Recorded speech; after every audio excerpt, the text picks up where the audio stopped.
Fala aí, galera, ligado no Leitura de Jogo. Mais um boletim semanal começando. E eu tenho aqui meus companheiros de sempre, Bruno Camargo.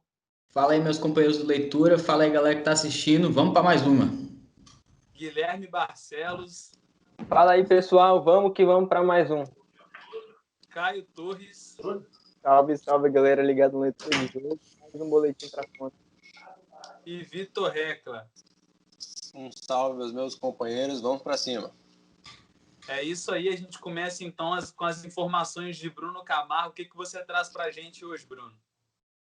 Então, Greg, hoje eu trouxe informações aí para a galera que gosta de games, os principais lançamentos do mês de outubro. Bom, o primeiro jogo que eu vou trazer vai ser o Super Mario, que foi lançado no dia 1º de outubro, o Super Mario 35, comemorando os 35 anos do Super Mario Bros., que vai ser um jogo online que vai sair de graça para Nintendo Switch, onde os jogadores vão competir entre si nas missões mais desafiadoras do jogo aí, que todo mundo já deve ter jogado ou ouvido falar, né?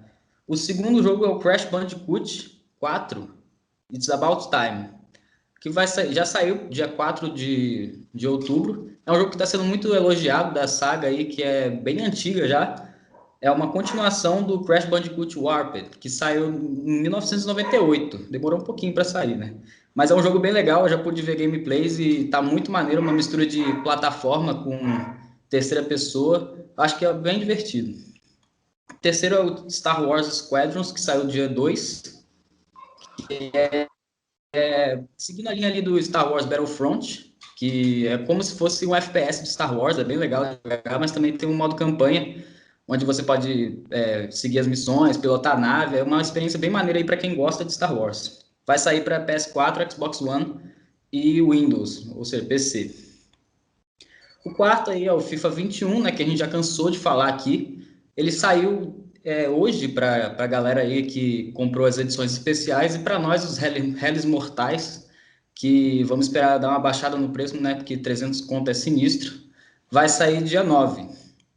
Outro jogo aí que a gente cansou de falar é do PES 21, que vai ser uma atualização, né? Não vai ser um jogo novo, completo, e que vai sair dia 15. Mais um jogo aí que está sendo muito esperado, mas eu não, particularmente, não tinha ouvido falar, é o Remodeled Broken Porcelain, que vai sair dia 13 de outubro, que é de terror, uma continuação da saga Tormented Fathers, e é o segundo título do estúdio italiano Stormlight Games. É aquele terror, aquele jogo que você basicamente não pode fazer muita coisa, é uma narrativa interativa e conforme as suas decisões no jogo, a campanha vai se modificando. O próximo jogo que eu vou falar aqui é o World of Warcraft, um MMORPG muito famoso aí para galera que joga no PC. World of Warcraft Shadow Afterlives, que vai sair dia 26/10. O Remodeled vai sair dia 13, como eu já te falado. O próximo jogo é o The Dark Pictures Anthology Little Hope, que também é de terror de narrativa interativa, assim como o outro que eu já tinha falado, que vai sair esse vai sair dia 26. Vai sair também para PS4, Xbox One e PC. O próximo jogo é o Transformers Battlegrounds, que vai ser um jogo Transformers parecendo aqueles jogos de celular, PUBG. Vocês podem me falar aí, eu esqueci o nome do... Tem o Free Fire também. Isso, esse aí, vai ser tipo nesse estilo aí, só que de Transformers, e é um estilo meio desenho animado. Eu achei bem legal. Vai sair também para Xbox One, PC e Nintendo Switch e PS4. O próximo jogo é o Watch Dogs Legion, que eu achei muito legal. É o terceiro jogo aí da série Watch Dogs. E nele tem uma curiosidade que você vai poder chamar para sua legião, como diz o nome do jogo, qualquer personagem do jogo, NPC, assim, que seria uns personagens não jogáveis, na verdade, como num GTA, por exemplo, que você basicamente só atropela às vezes, né? Eu acho que eu nunca fiz isso, eu não sei vocês, eu nunca atropelei ninguém no GTA. Mas no Watch Dogs você pode chamar eles para sua equipe, e é muito legal, eu vi no trailer, você pode chamar qualquer pessoa mesmo, até uma velhinha assim que você vê na rua, você chama aí para hackear a galera. E eu acho que é isso mesmo. Esses são os jogos mais esperados aí do mês de outubro. No próximo boletim eu vou trazer os mais esperados de novembro. E também estou muito ansioso para saber, né, quando que que vão lançar os jogos e quais serão os mais importantes. Bruno, a gente pode ver aí jogos nostálgicos, né, como World of Warcraft, o Mario Bros também, e o Crash, são jogos muito nostálgicos, que trazem muitas recordações para a galera aí, jogos muito interessantes e que agora chegam com novas versões. E já cansamos de falar aqui também do FIFA, do PES, né, jogos que a galera gosta bastante. Também, Bruno, tem um jogo muito esperado pela galera aí, que é o Cyberpunk 2077, o pessoal tá aí louco para poder ver as novidades do game também. A gente fica ligado. Bruno com certeza vai trazer mais informações sobre esse jogo quando ele estiver próximo do lançamento. Mas, assim, são jogos muito interessantes mesmo, que a galera curte bastante. E detalhes sobre esse Transformers aí, né, Battleground, Battle Royale, que a galera curte bastante também, no estilo, como a gente comentou aqui, o Free Fire, o PUBG, entre outros que existem aí no mercado. Então, pessoal, acredito que seja isso. Esses são os jogos que o Bruno trouxe para a gente aí. A gente fica no aguardo dos lançamentos para saber a repercussão ainda mais, né, de como vai ser, como o público vai reagir quando tiver os jogos em mãos. E agora a gente segue aqui com o nosso boletim, então. Agora eu chamo o Guilherme Barcelos, que vai falar sobre a NBA, sobre a final, né, Guilherme? Fala aí. É isso, Greg. Vamos falar aí, né, com vocês, com o pessoal de casa, sobre a final da NBA, né, que é o grande tema aí dos últimos dias aí já. A final da NBA que começou, acho que foi na quarta passada, né? Já tem uma semaninha que começou aí. Hoje a gente já vai ter o jogo 4 aí dessas finais. O jogo começa daqui a pouco, horário de Brasília, às 22 horas. Então, é expectativa para mais um grande duelo, né, entre Miami Heat e Los Angeles Lakers. Lembrando que essa série está 2-1, né, pro Lakers. Visto aí que no último jogo a gente teve a vitória, né? Vamos contar um pouquinho da vitória do Miami Heat, né? Que conseguiu bater o Lakers aí com um show do Jimmy Butler, né? O Jimmy Butler que teve 40 pontos, um triplo-duplo mágico, 40 pontos, 11 rebotes, 3 assistências, melhor dizendo. Ele realmente foi o grande destaque aí, conduziu a equipe, né? O time lá de Miami para uma vitória importante para manter viva essa série. E já abordando o jogo de daqui a pouco, fica aí já a notícia importante, né, para a equipe do Miami, principalmente para os torcedores, que é a volta do Bam Adebayo. Acabou de ser confirmado, eu estava olhando aqui agora há pouco no Twitter, o jornalista lá, que tem muita fonte lá no basquete, o Adrian o nome dele é complicado, Wojnarowski, é um nome meio polonês aí. Ele é um cara muito informado aí, né, no meio do basquete, e ele deu já em primeira mão, o Bam Adebayo então vai para esse jogo, é uma notícia muito boa. Do outro lado, a gente tem uma notícia triste, né, para o Miami Heat, que foi o Goran Dragic, que tentou, né, ir para esse jogo, ele até aqueceu agora há pouco, mas tem uns vídeos já rolando dele chorando aí, né, eu estava até comentando com o pessoal aqui antes de começar, ele chorando depois que ele realmente percebeu que não dá para ele ir para esse jogo 4, mas fica aí, como eu já destaquei, o ponto positivo da volta do Bam Adebayo. Então, esse é o panorama geral aí dessas finais. Vale lembrar que, caso o Los Angeles Lakers vença hoje, ele abre um 3-1, que já deixa ele bem encaminhado aí para um possível título, né? Que ficaria apenas a uma vitória do título. Então, o Lakers vem com tudo aí para tentar vencer. E o Miami, por outro lado, se conseguir a vitória, empata a série, deixa tudo igual e aí fica mais aberto ainda. Então, esse é o panorama e eu queria saber de vocês aí, pessoal. O que vocês esperam para esse jogo 4, visto o que já rolou tanto no jogo passado, né, que foi essa atuação mágica aí do Jimmy Butler, e o que pode acontecer no jogo de hoje? Ô Guilherme, eu só comentar um pouco sobre o jogo anterior, né? Que apesar da derrota dos Lakers, o LeBron não para de quebrar recordes, né? Ele acabou quebrando aí alguns recordes nessa partida. Eu vou comentar aqui. Ele foi o segundo, ele já é o segundo em assistências em todas as finais, é o sexto em tocos em finais, o segundo em field goals em finais e o segundo em assistências em playoffs, atrás apenas de Magic Johnson. Então, assim, o cara é sinistro, ele não para mesmo, apesar da derrota da sua equipe, né? O cara continua atuando muito bem em todas as partidas. E eu acho que, falando um pouco sobre esse jogo que está por vir, eu acho que o Heat vai chegar com fome de bola e tem tudo para poder fazer um 2-2 aí, hein? Sim, como você disse, só para destacar, o LeBron realmente é um jogador que tem muita história. Outro dado importante do tamanho do LeBron, né, é que ele só perde em número de finais para 3 times na história. Isso é uma coisa de louco. Ele tem 10 finais, tem time que não tem nem 5, ele tem 10. Então ele só perde para o Boston Celtics, o próprio Lakers, que é o que mais chegou, né, o time dele hoje, e se eu não me engano, para o Golden State Warriors. Ou seja, 3 times que ele perde em finais. É realmente um jogador diferenciado. E a gente sabe, né, como a gente já comentou outras vezes, esse poder de experiência dele pode fazer muita diferença, né, pro lado dos Lakers. Eu já penso que... Perdão, Caio, pode seguir. Obrigado. Eu já penso que os Lakers devem abrir 3-1 nessa série e já encaminhar o 4-1 e ser campeão da NBA. É muito difícil para LeBron James, ainda mais com Anthony Davis jogando muita bola, né? Já percebemos que ele é fundamental nessa equipe dos Lakers. Foi uma bela contratação nessa temporada e realmente em busca do título. E os dois, né, o LeBron e o Anthony, estão fazendo uma bela dupla. E na minha opinião, eles têm tudo para garantir esse 3-1 e quem sabe esse 4-1.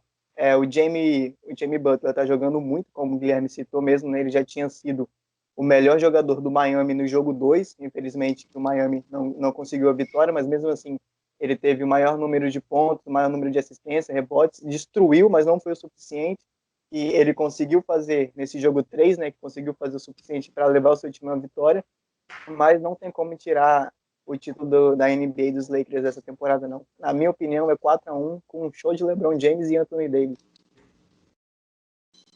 Ao meu ver, assim, o Heat ganha um novo ânimo, né, após a vitória.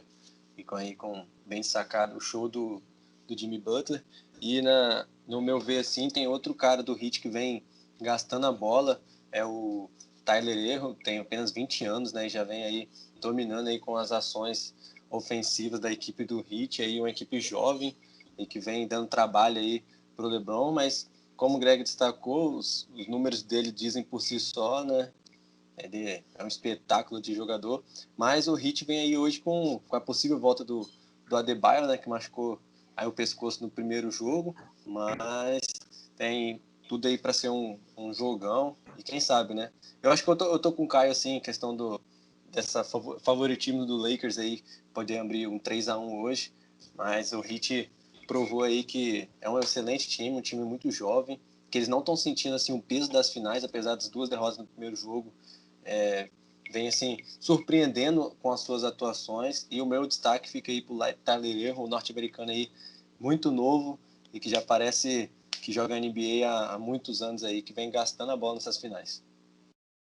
E como vocês disseram, né, o próprio Vitor acabou de dizer, o Tyler Herro é um jogador realmente que vem chamando a atenção, 20 anos, calouro, já vi que ele está batendo diversos recordes como jogador aí que mais pontos está fazendo em uma final, né, de NBA, tendo apenas 20 anos, né, ou seja, um jogador que nasceu em 2000, né, a partir de 2000 para cá. Então, assim, é um jogador que vem realmente sendo um grande destaque junto com o Jimmy Butler. E só para finalizar esse assunto que a gente está abordando da NBA, eu queria destacar assim, os pontos para a galera de casa aí ficar ligado nesse jogo de hoje, que é justamente a possível volta aí do Bam Adebayo, né, que aparentemente vai se confirmar, que ele é muito importante no garrafão. Então, hoje, com a possível volta dele, a gente tem o Miami Heat mais presente, tanto no lado físico defensivo, quanto no lado físico ofensivo, já que a gente sabe que o Bam Adebayo é o principal reboteiro aí dessa equipe. Então, já fica uma batalha mais interessante ali nos duelos, tanto com o LeBron James e o Anthony Davis, que são jogadores altos, né, e que sempre pegam muitos rebotes. E a gente sabe, já como eu já comentei aí várias vezes, os rebotes nessas fases finais de NBA são muito decisivos. E outro ponto a ficar de olho é justamente as bolas de 3, de ambos os lados. Os Lakers, que vem aproveitando muito bem esse quesito aí já nas finais, tem um aproveitamento superior à casa de 35%, enquanto do lado do Miami Heat a gente tem justamente esses dois principais arremessadores, que é como o Vitor já disse, o Tyler Herro e o próprio Duncan Robinson. Então, esses são os pontos assim para a gente ficar de olho nesse jogo que promete ser de muitas emoções, né?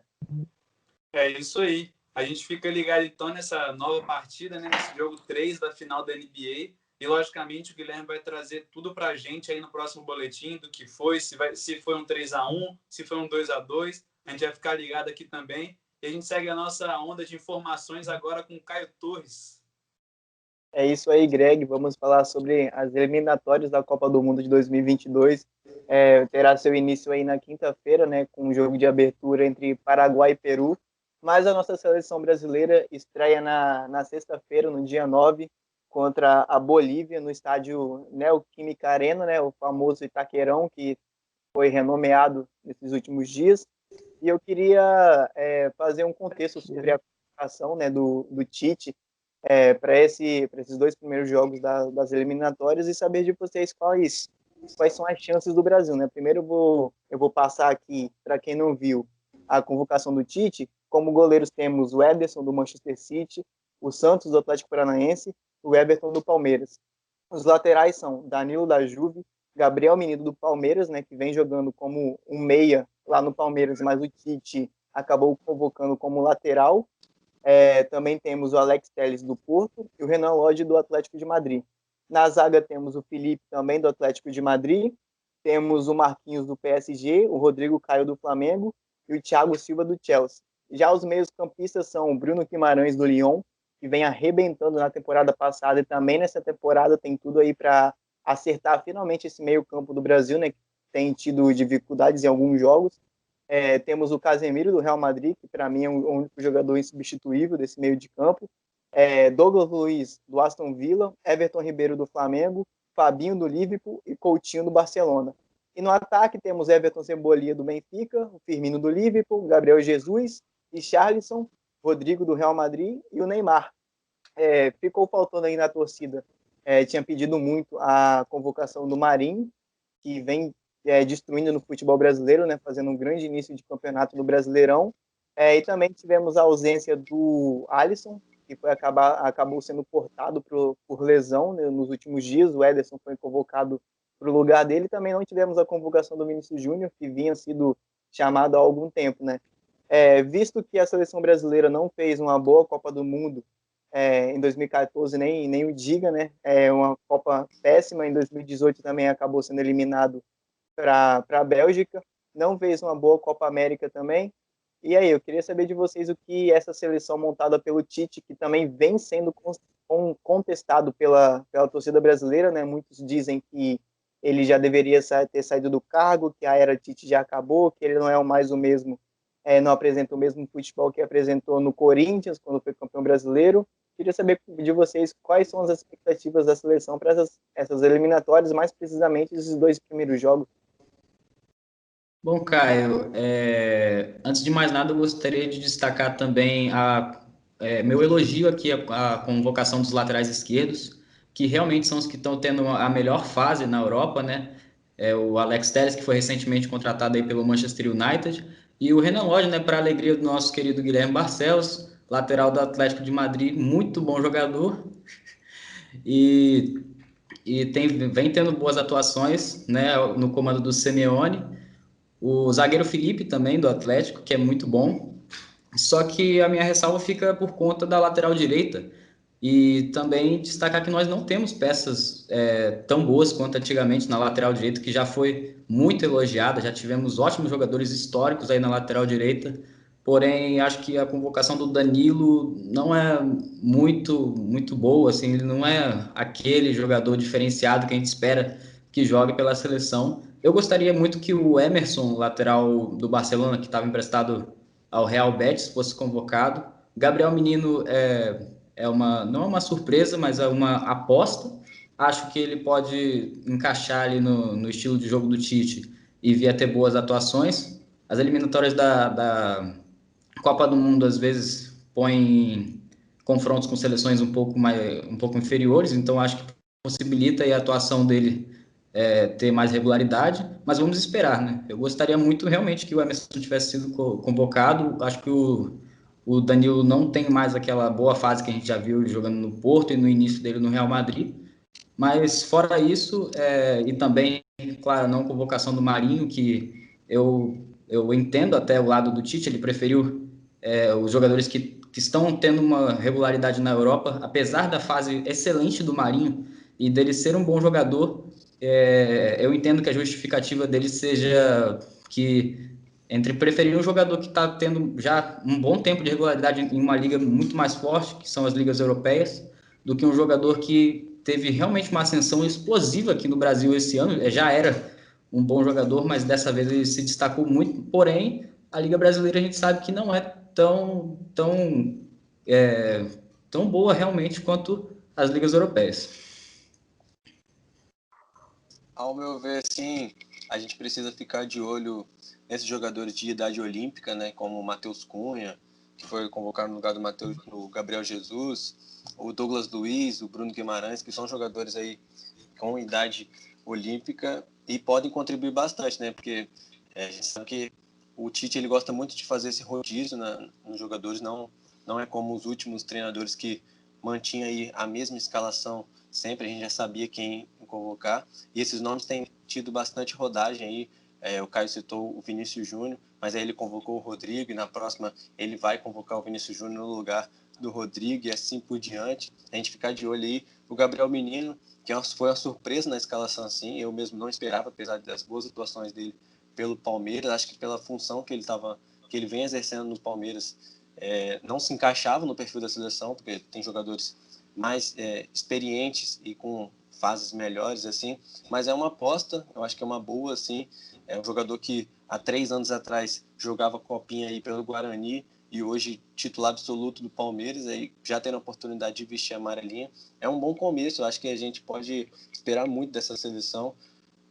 Para mim é uma das favoritas até para ser campeã do mundo, né, em 2022, mas a gente sabe que as eliminatórias estão cada vez mais difíceis, as equipes sul-americanas têm apresentado jogadores, revelado aí jogadores que têm dificultado bastante, mas o Tite é um técnico experiente, com jogadores também aí no cenário mundial, tem tudo para fazer uma boa eliminatória e sair com a vaga aí para o Qatar em 2022. Lembrando que faltam 775 dias aí para o início da Copa, que terá um calendário diferente, será em dezembro, e é isso. Ao meu ver, de modo geral, a convocação do Tite foi muito boa. O Tite divide opiniões, né, a respeito do seu cargo na seleção brasileira, mas assim, a convocação gostei bastante e também gostei do destaque que o Bruno fez, porque realmente a seleção brasileira carece de laterais direitos. A gente não tem uma safra vindo aí, surgindo nas bases, né? Pelo menos não tem aparecido para a gente no futebol brasileiro ou mesmo na Europa.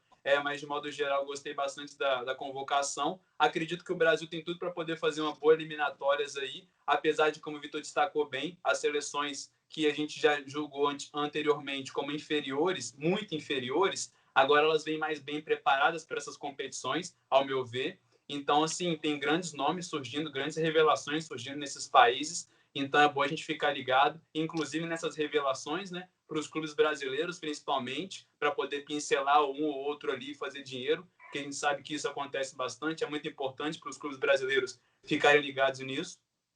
Mas, resumidamente, é isso. Acredito que o Brasil tem tudo para poder se classificar e sair vitorioso nessas 2 partidas que estão por vir aí. Só para dar o panorama aí também, como vocês já disseram, né, uma convocação no geral boa, e também não tem como a gente analisar assim tão minuciosamente, até porque vai ser a primeira, né, convocação aí, os primeiros jogos de seleção que a gente vai ter depois dessa pandemia toda, então muita coisa pode mudar, né, são coisas que acabaram se modificando, então a gente tem que esperar para ver, mas assim, de uma forma geral, jogadores já rodados, com passagem aí já para a seleção, destaques aí, na minha visão, principalmente aí para o Bruno Guimarães, que pode ser uma esperança para esse meio de campo aí do Brasil, e a gente sabe, né, hoje em dia, com um futebol muito moderno, muito rápido, o meio de campo acaba sendo fundamental aí nas equipes, então fica essa expectativa aí para ver se o Tite consegue dar um encaixe aí mais diferente, mais dinâmico para essa equipe.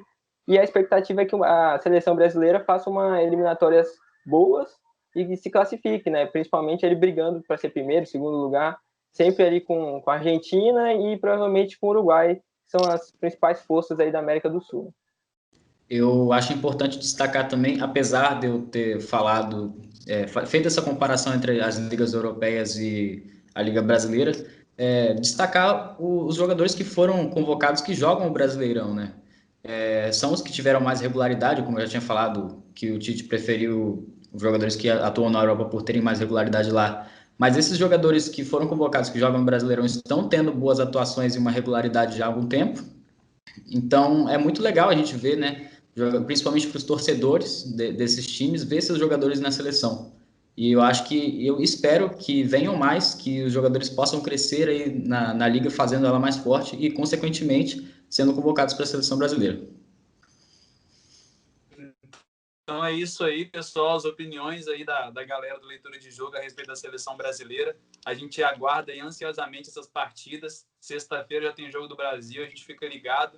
E, logicamente, Caio deve trazer para o próximo boletim uma análise aprofundada do que foi o Brasil nesse primeiro confronto e nos próximos, né? No próximo que vai vir contra o Peru e os demais, que as datas também devem já estar para marcar. E a gente vai ficar ligado, vai trazer tudo para você sobre seleção brasileira. E agora, Vitor Regra, com você, falar sobre futebol capixaba, os clubes capixabas. O negócio tá feio, hein?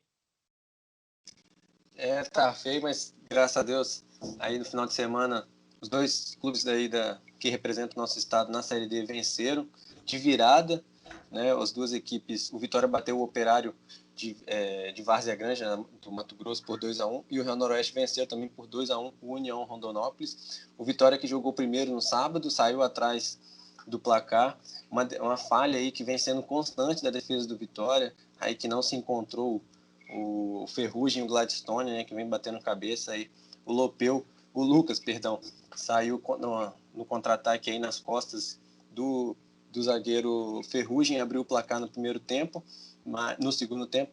e no segundo tempo, o próprio segundo tempo, o Edinho empatou numa cobrança de pênalti, né, o Sheik capixaba aí, incansável Edinho, e nos acréscimos, Tony Galego aí, que depois que voltou de recuperar de lesão, deu outra cara para o jogo do Vitória, né? Mesmo com a derrota por 4-1 contra o União Rondonópolis na última partida, o Tony Galego foi um dos destaques, e de peixinho aí, escorou para o fundo das redes, aí, virando o jogo já nos acréscimos, o Tony Galego que ficou preso aí, a cabeça na rede, né? Foi um lance engraçado até de assistir, e deu a primeira vitória para o Vitória nesta Série D aí, que apesar da Vitória mantém aí a lanterna do grupo com apenas 3 pontos, e o Vitória que teve seu técnico dispensado, né, que foi o Rodrigo Fonseca, já não é mais técnico do Vitória, e já tem a presença do Charles Almeida, né, um novo treinador aí, que avaliou a partida, e eu concordo com ele em alguns pontos, porque o Vitória teve uma postura muito diferente do que os 3 primeiros jogos, foi um time mais aguerrido, e uma coisa que o ex-técnico Rodrigo Fonseca disse, que o Vitória se encontraria na competição, e é verdade, o Vitória tem crescido assim nos jogos, fisicamente, taticamente, e sob o comando aí do Rodrigo César, né, o ex-jogador, conseguiu a primeira vitória na competição jogando em casa no Salvador Costa. O segundo jogo é do Real Noroeste, né, que venceu a União Rondonópolis, que também saiu atrás do placar. O gol foi marcado de um golaço de falta do André. E no segundo tempo, Alisson empatou de cabeça na jogada aérea de escanteio. E Matheus Firmino, né, numa jogadaça aí, numa bela troca de passes com Ailton, virou para o Real Noroeste, o Real que é agora o vice-líder do grupo, com 7 pontos, né, e voltou a vencer após um empate e uma derrota aí jogando fora de casa. A equipe tem 100% de aproveitamento em casa, né, ainda não perdeu. E na próxima rodada temos duelo capixaba. No sábado acontece Real Noroeste e Vitória, que se enfrentam lá no José Olímpio da Rocha, em Águia Branca, aí, jogo válido pela 5ª rodada da Série D. Eu queria saber de vocês aí, com esse alívio do Vitória, esse respiro aí, após vencer o Operário aí, e o Real Noroeste que se mantém bem aí, né? Só teve uma derrota nessa competição, é o vice-líder, e eu queria saber qual a análise de vocês aí para o restante, já planejando aí o jogo de sábado aí, nesse confronto capixaba. O Vitória conseguiu ter um respiro a mais, né, vencendo a sua primeira partida, mas sábado que vem já tem outro sufoco e vai ter que correr atrás do resultado contra o Real Noroeste, né? Que o Real tem a chance de chegar a 10 pontos, né? E provavelmente, se o Goianésia perder, assumir a liderança do grupo e ainda afundar mais ainda o seu rival, né?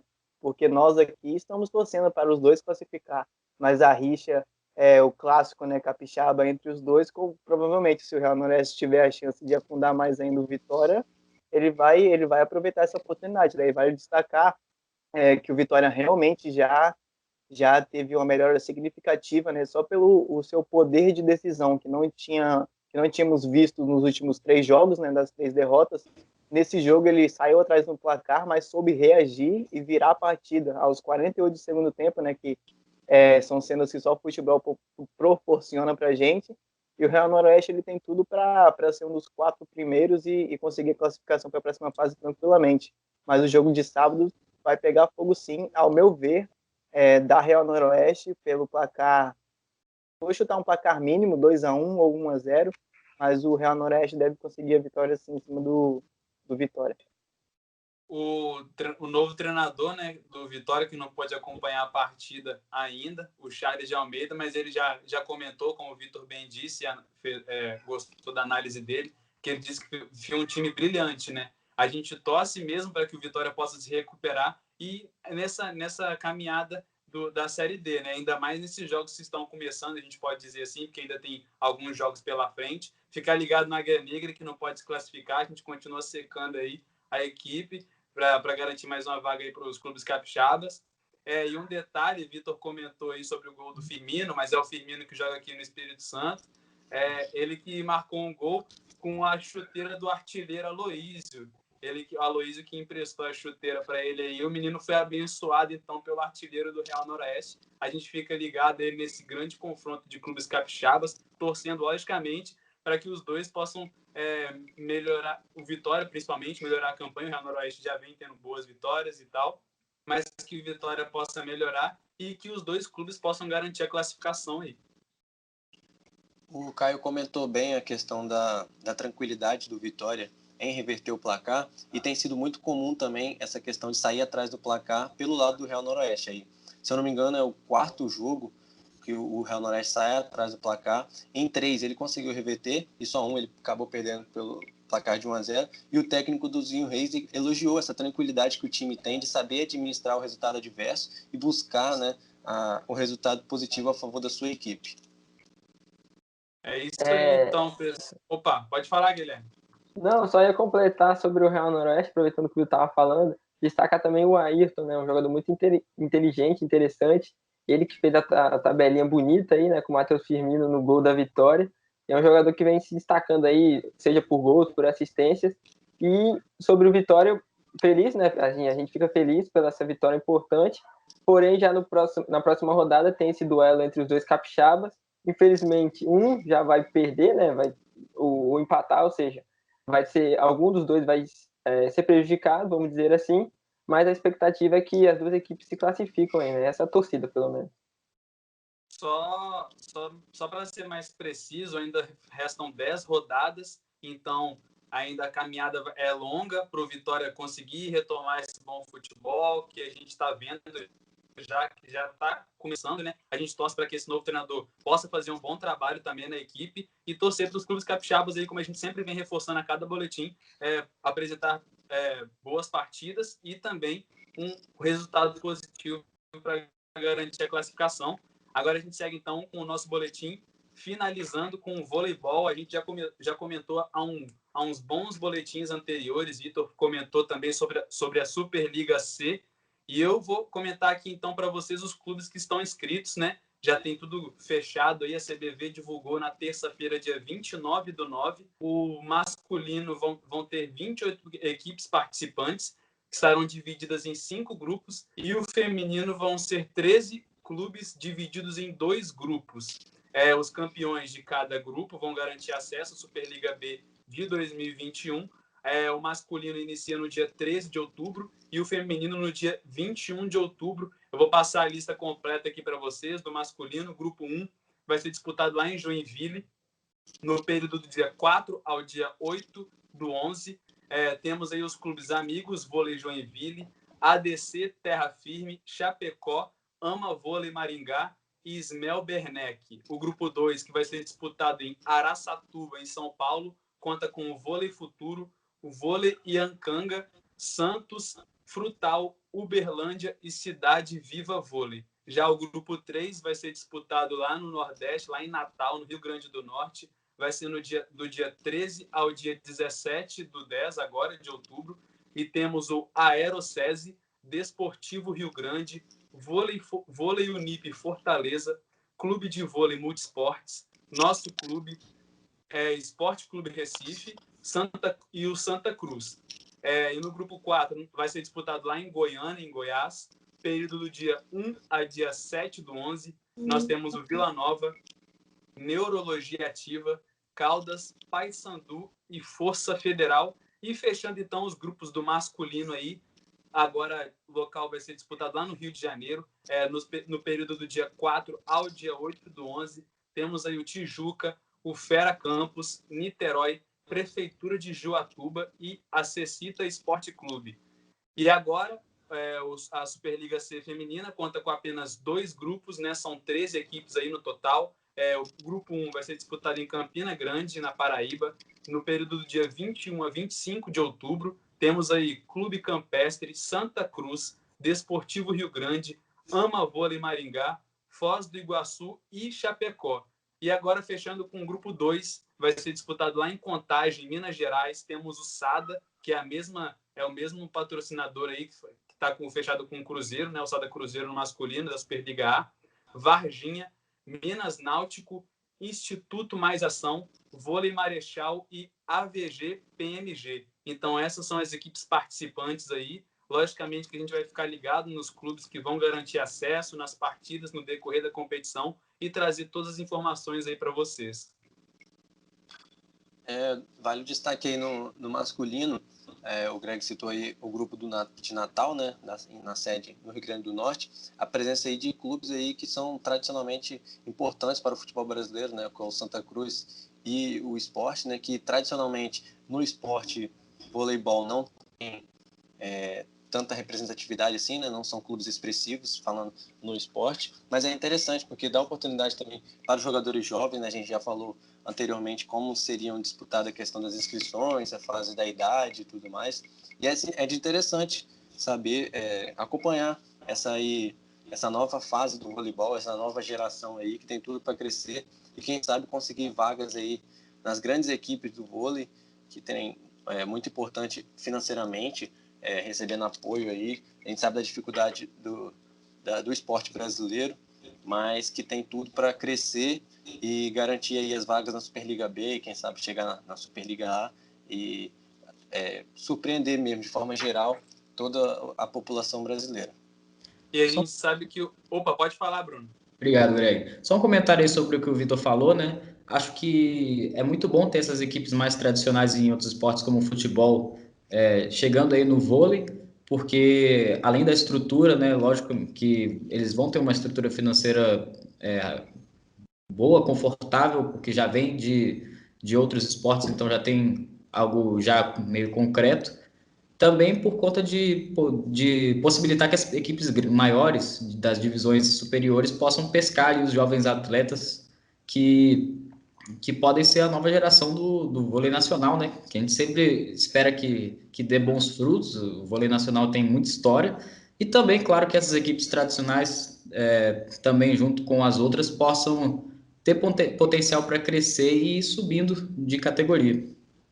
A gente vê a forte presença, né, de algumas equipes que são tradicionais no futebol brasileiro, também em outras modalidades, como é o caso do atletismo, o próprio vôlei que a gente está comentando aqui, entre outros esportes, futsal, por exemplo, também.